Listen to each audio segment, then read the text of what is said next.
காட்டுப்பன்றி முக்கிய குறிப்புகள். அறிவியல் பெயர் சுஸ்க்ரோஃபா. வகை காட்டு விலங்கு பன்றி இனத்தைச் சேர்ந்தது. குடும்பம் ஸ்வீடே. வசிப்பு இடம் காடுகள், மலைப்பகுதிகள், ஆறுகளின் அருகிலுள்ள பசுமை நிலங்கள்.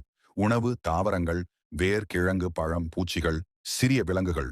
உணவு வகை ஒம்னிவோர். ஒம்னிவோர் தாவரங்களும் மாமிசமும் உண்ணும்.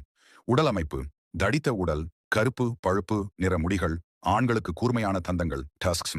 வாழ்க்கை முறை பெண் பன்றிகள் குழுவாக வாழ்கின்றன சவுண்டர், ஆண்கள் தனித்து வாழ்கின்றன. பெருக்கம் பெண் பன்றி ஒரே நேரத்தில் 4 முதல் 6 குட்டிகளை பெற்றெடுக்கிறது. நடத்தை தைரியமானது, ஆபத்தான சூழலில் தாக்கும் தன்மை கொண்டது.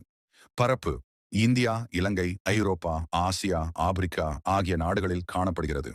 தமிழ்நாட்டில் காணப்படும் இடங்கள் காடுகள், மலைப்பகுதிகள், விவசாய நிலங்கள் அருகில். மனிதர்களுடன் தொடர்பு பயிர்களுக்கு சேதம் விளைவிக்கலாம். சுற்றுச்சூழல் பங்கு விதைகள் பரவச் செய்து காட்டு சமநிலையை பேணுகிறது.